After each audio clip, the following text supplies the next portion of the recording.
Hello, I'm Jack Patrick Lewis, state representative here in Ashland, also one of the state reps in Framingham, and welcome today to Beacon Hill Briefings.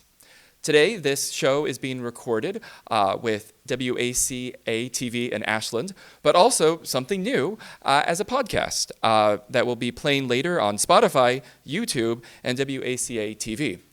So if you want to take a break from looking at my face or my wonderful guest today, you can actually switch over away from the video and tune in on YouTube. Today, my guest is one of my colleagues that I've served with for the last 8 years in the legislature. He predates me in the legislature by about a decade and a half.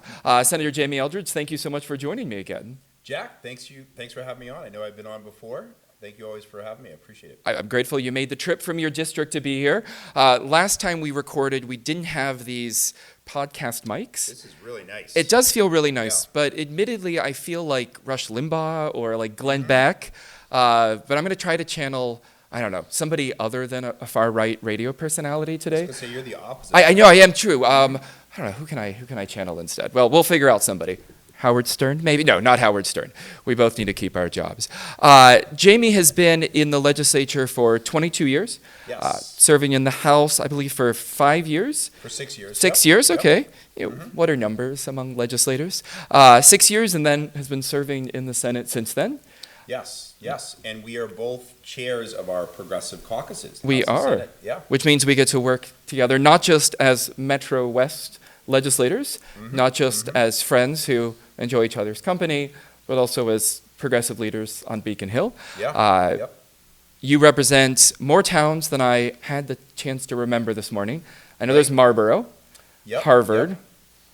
Berlin. Not Berlin. Not Berlin, okay, Yep, Sue. 12 communities. Yep. Marlboro, Acton, Ayer, Boxborough, Hudson, Littleton, Maynard, Stowe, Sudbury, Wayland, Harvard, and Southborough. Yes, that's right. I was going to quiz you, but I was afraid if you only could remember 11, then, poor I Ayer. used to do it geographically, Okay. east to west, but yep. So, Senator Eldridge, you have served in the legislature now for 22 years, 8 of those as my colleague. Looking back, though, at those years, other than the opportunity to work with me as closely as we have, what are some of the highlights that have stood out to you? Yes, well, I would say that the criminal justice reform package that we voted for in 2018, that was something that was very meaningful, not only because of the difference that it made, that it was very comprehensive, but also that it really was a very powerful coalition and showed the fact that people can organize around a difficult issue and make progress. So I know you and I have visited a fair amount of jails, including MCA Framingham. There's still a lot of work to be done, but it was really a major reform. So very proud of that. I would say the Student Opportunity Act, we both represent at least one, very, very poor community, you Framingham, me from Marlboro, and really seeing the benefit that millions of more dollars has made to those communities and a few others in my district. And then I would say going way, way back, and part of my memory goes back to a couple nights ago, former Representative Byron Rushing was honored, was the fight for marriage equality, which began in my first term. And Byron Rushing really led that effort and got to just see his speech the other night at the ACLU dinner. So that was very inspiring, and that was an effort where we were against the odds and were successful in over about 4 years. So. I don't know if I shared this story with you. So when that ruling came down, I was a student out in Utah at the University of Utah. I was in the midst of my first year of college, had not come out yet fully to myself and certainly not to anyone else. And I remember, because I still am a political nerd, watching CNN and then C-SPAN for the extended coverage, learning that the Supreme Judicial Court had struck down same-sex marriage ban in Massachusetts was huge. And for the first time in my life, I could imagine living my authentic life truly. And the dominoes just started falling. All of these barriers I thought were in front of me just started falling down. And it was that moment where I said, I don't know where I'm going to go next, but one day if I can make it to Massachusetts, then maybe I can do even more of the things I've dreamed about. But the part that I want to share with you, because you were around back then, is I watched the C-SPAN. I watched the coverage from Utah. And so I saw folks like yourself and David Linsky and Sarah Peak, legislators that didn't have to make the right choice, where society and thousands of years of tradition and forces against equality breathing down your necks, you found a way to come together in the legislature to collaborate, to build alliances.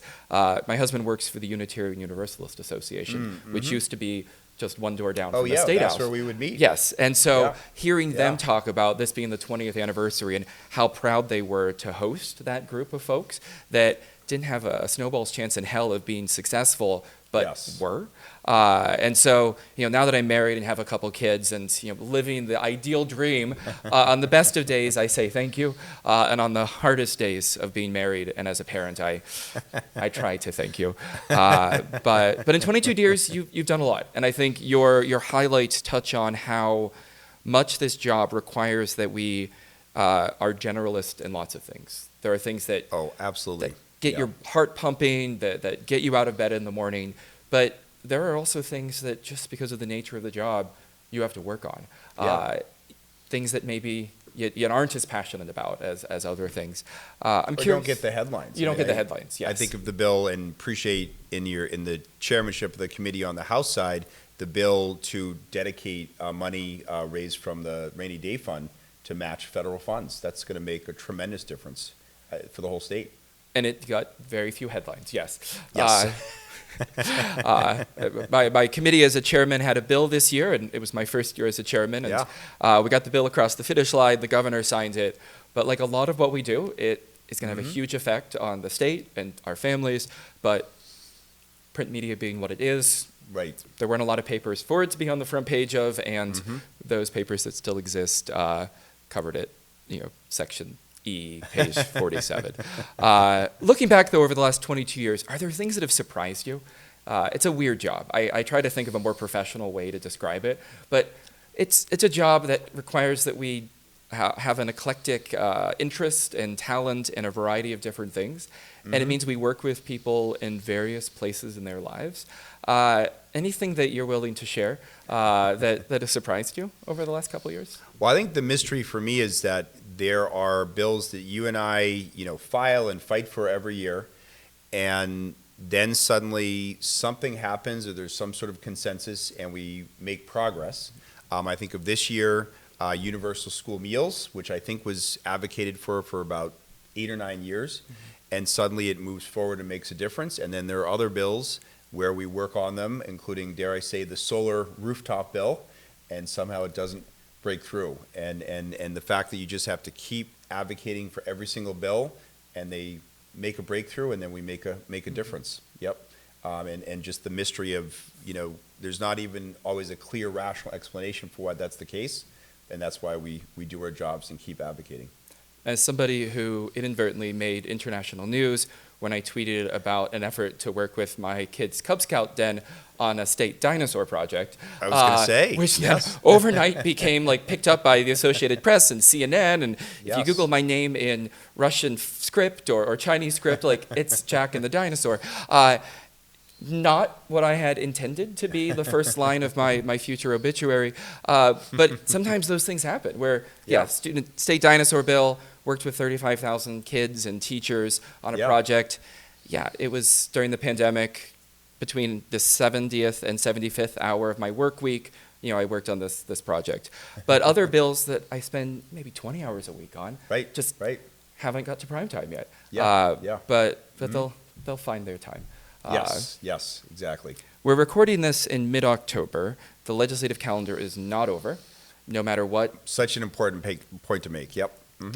We sometimes talk about end of July being the end of formal session, which I will never talk about again because it has never been the true end of a session. This year, there were things that still needed to be finalized, and we're finalizing them. So while the session is not over, and we, I think, have 2, maybe 3 bills we'll be taking up in the next week or 2, huge bills that you've had your hands in, and your fingerprints are all over in a good way. Looking back over the last 21 months, what have we done so far that you're most proud of this session? And I think the important thing, which I was talking to some constituents about the other day is that so many of the bills are part of bigger bills, right? So I talked about the universal school meals. That was in the budget. On the criminal justice reform front, the no-cost calls, that was also in the budget. Talking about, our session now is that I think we're days, maybe hours away, at least on the Senate side, from passing the climate bill. So very proud of the climate bill that will pass.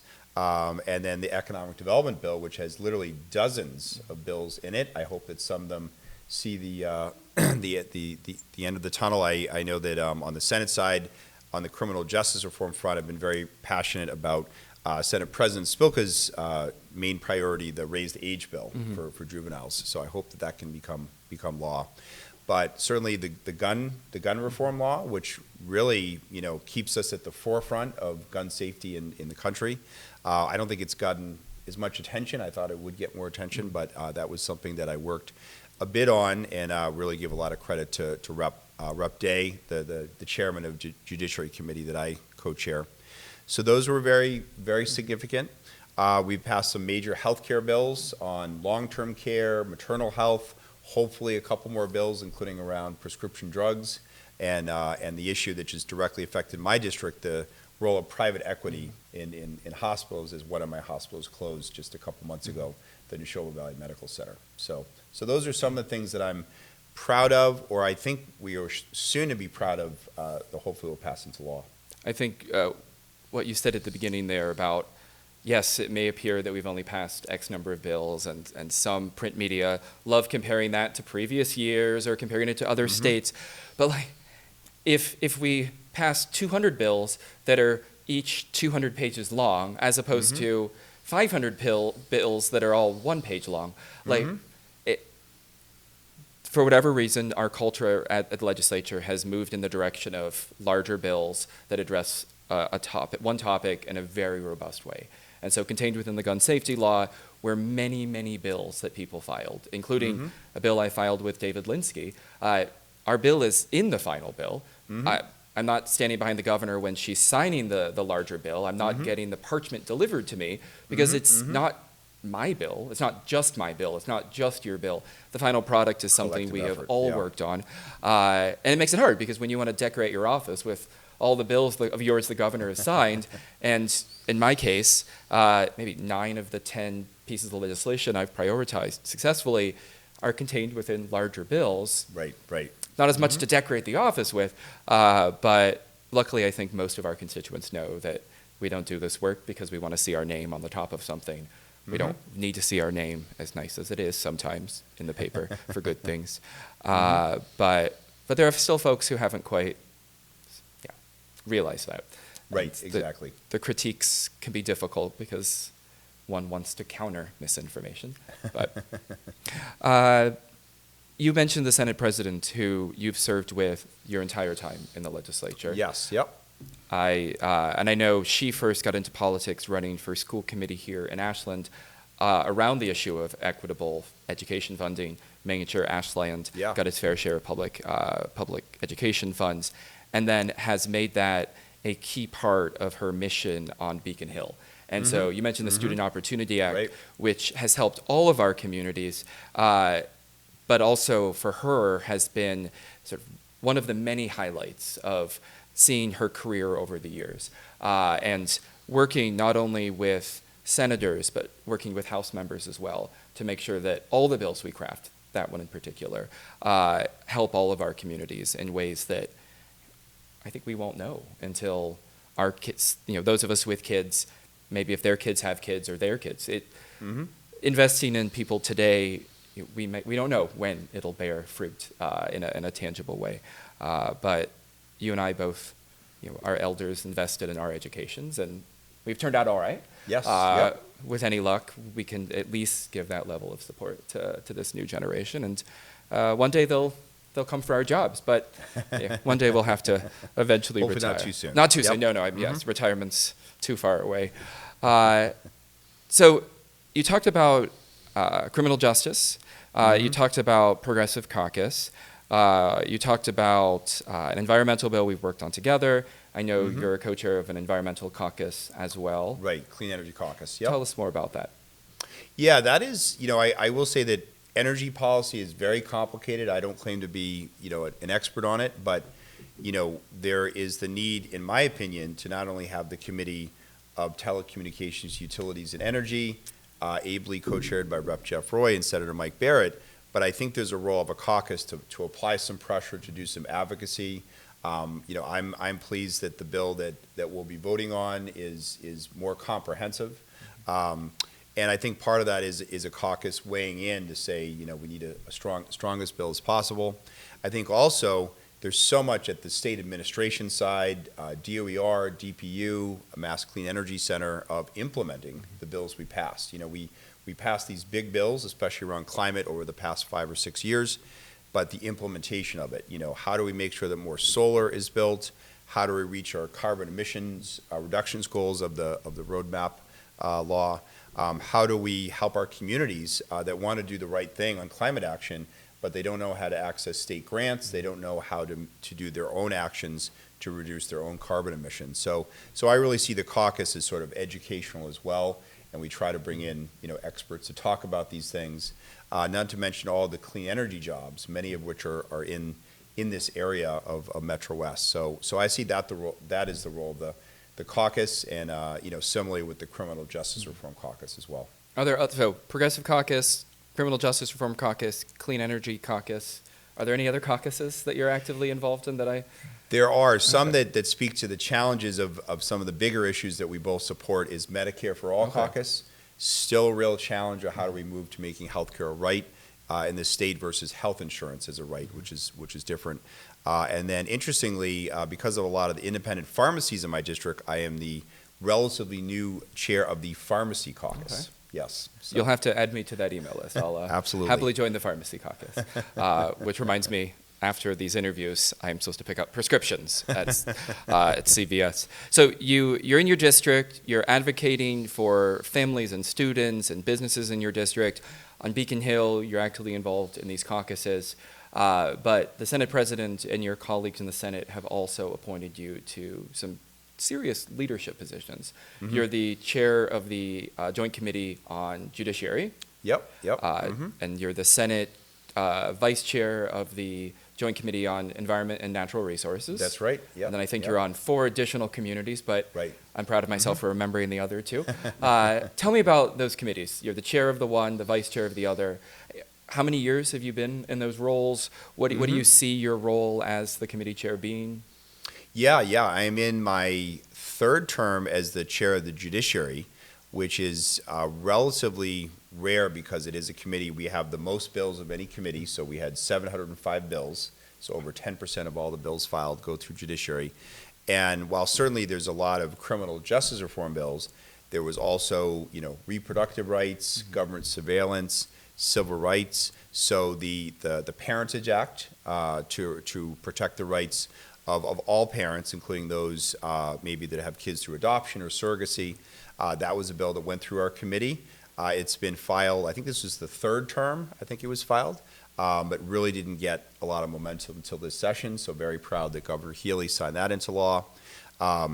The bill around government surveillance was reported out. There's a lot of concern about facial surveillance, the ability for police to use video cameras to police people. That's a bill that came out of committee. It hasn't passed into law yet.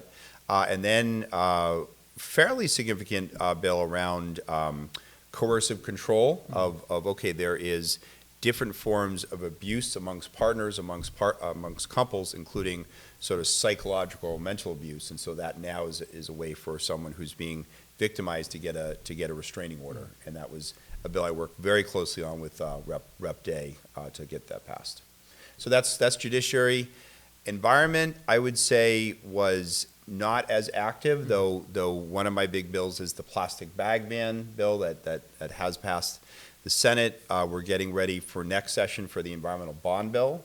That committee is chaired by Senator Roush on the Senate side, so we're getting different ideas for the environmental bond bill passed for that. And then I was a big fan, big supporter of the legalization of cannabis, so I do serve on the Cannabis Committee. Lots of headlines around the Cannabis Control Commission and getting it fixed. I don't know exactly the answer, but I am a little embarrassed at some of the problems with the commission, so would love to work on that to see to get that fixed. All right. Judiciary is one of those committees that have, on occasion, the like 12-hour hearings, right? Yes. Like the room is full and people are sweating and emotions are high. Saying 700 bills, I think, just doesn't do it justice, because so many of the bills that touch anyone's lives find a way, it seems, to go through judiciary. Gun safety law as well. Yeah. So we have, as I mentioned, a couple more months before the session ends. Yes. We're not done yet. Lots more that will still be done. We by the time this airs, there may have been a vote or two already on some big omnibus bills. But you just alluded to preparing for next session. Yes. What does that look like? And what are you hoping next session you might be able to move further down the field? Yeah, and a lot of it is looking at why certain bills haven't made progress. So last night I was at Tufts University with the TUPIT program, which is a program to provide a college degree to returning citizens, people that were just recently released from prison. Their focus, and it's a difficult bill, but it's ending life without parole. So, does it make sense, no matter how horrific the crime is, to say you will never have a chance, even if you rehabilitate yourself, to have even a chance to go before the parole board? So a lot of conversations about bringing back the Jobs Not Jails Coalition, which was instrumental to passing the 2018 reform. So, the really difficult decisions that you and I have to make that are kind of behind the scenes is strategically what bills are possible to pass, what are, while noble bills, while good bills are unlikely to pass, and therefore should they be more narrowly focused. Looking at bills, including, our solar rooftop bill, should we make changes to that bill? How do we make that a priority if we want to do that for next session?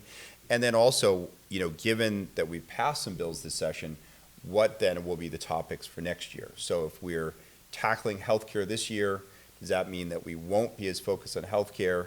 We'll be more focused on the environment. We'll be more focused on, aspects of, looking at, small sports for small businesses, supporting immigrants. Who knows? But looking at what didn't work out, and then trying to work with the coalitions that be successful next session. But through it all, we as a legislature know how to walk and chew gum and play on our phones and daydream and work all at the same time. So I'm confident that we're going to continue doing that. And I think for folks listening, if there is an issue you're passionate about, if I'm your state rep, you feel free to reach out to me. If Senator Eldridge is your state senator, or whoever, if Karen Spilka is your state senator, reach out, tell us about the issues that are important to you. There is, and this is the part that I think some folks just don't realize, there is an advocacy group for every imaginable issue. Yes, and including multiple advocacy groups. Multiple that don't always agree with each other, which is why sometimes bills don't happen. But that whatever you're passionate about, there are other people who are also passionate about it. And if there are enough of you, there's a good chance there's an organization, there might even be paid staff, there could be an attorney and a lobbyist whose job is to move forward on that issue. And so my advice is, reach out to us, let us know your interest. But if you're passionate about women's reproductive rights, there's like a handful of wonderful organizations Absolutely, yeah. that know when things are starting to move. And you don't have to follow the legislative calendar 100% of the time. You can sign up for their email list, follow them on social media, and they'll tell you when we need to most hear from you. Exactly. If we already agree with you, it's easy. It's like, oh, yes, good, I'm doing the right thing. But right. And that's such an important point, because I don't know about you, but I get requests from constituents saying, can you please let me know when is an important point to weigh in? And I say, well, you really should join one of these groups, because you and I don't really have, the staff or the time to tell every single constituent what to do at a certain time. But these groups do play that critical role. And while it's, we file the bills and we work with colleagues to move them across the finish line, nothing emerges or passes in isolation, but we have partnerships with the folks in the building, outside the building. Most of the bills I'm most proud of and I'm most excited to file grew out of ideas that constituents shared with me. They then took them to, there's a 988 suicide hotline bill that the House passed, and I am cautiously optimistic it'll get across the finish line this session. But it literally was a constituent who worked for Metro or volunteered with Metro West Suicide Prevention, read that another state had done this, had a meeting. They emailed me. I said, let's file it. And then from then, Ashland High School has implemented something similar. And so now, hopefully we'll get across the finish line. And I can go back and point to all of these organizations and all these folks who have been helpful along the way. That's just one that is really close to the finish line. And hopefully by the time this airs, we can delete that whole segment because it will have already happened. Yeah. No, I think what's really unique about being a state legislator is exactly that point, is that a constituent can have a great idea, approach any legislator, and often, get filed and pass fairly soon. Yeah. And I think in government, we are the last, state legislators are the last sort of people as you move up to, next would be somebody at Congress with a whole, much larger district. They go to a farmer's market or for you, like getting ice cream, or you post a lot of pictures of you supporting your district's restaurants, but like folks can find us. If Saturday morning, Ashland Farmers Market, there's a good chance I'm going to be there. If they need to meet with us, they shoot an email to our office, they call. There's an expectation that someone's going to get back with them. When you move sort of up into sort of larger places in government, most folks don't have the assumption that they're going to run into their congressperson every week at the farmer's market, or that there's a world where their congressperson's going to call them back on an issue or file a bill. Like, it just gets so much harder. And so for us, I think sometimes it makes our jobs a little harder because after us, we're the manager, and somebody wants to speak to somebody, including local issues. Including local issues, yes. That's what's fascinating. It's not just federal or state; it's often state local issues too. And we're always very, very eager and happy to connect them with their local city councilors or select board members. Yes. And if they have a passport or an immigration issue, we can connect them with our various Congress people that represent our districts. Senator Eldridge, it is a great honor to have you again on the show. I'm going to have to watch our previous interview to see how we've both aged over the last couple years. Anything in closing you wanted to share that I didn't get to in my marathon questioning of you? Yeah, I mean, I would say, obviously, at this point, please remember to vote in the elections. Very, very critical. And that to sort of what we've been discussing over the past few minutes, get involved. Get involved in your community, serve on a committee, get involved in a campaign, join one of these groups that we talked about that advocates, because if you're not part of the solution, then you're part of the problem. And if you're not at the table, sometimes you're on the menu. Menu. There's a lot of those good phrases. Yes. But, thank you so much to everyone for tuning in. Again, I am so grateful to having colleagues join me on the show. The partnerships we have locally and with other state leaders allow bills to pass and our shared values to move forward. For those tuning in at home, until next time.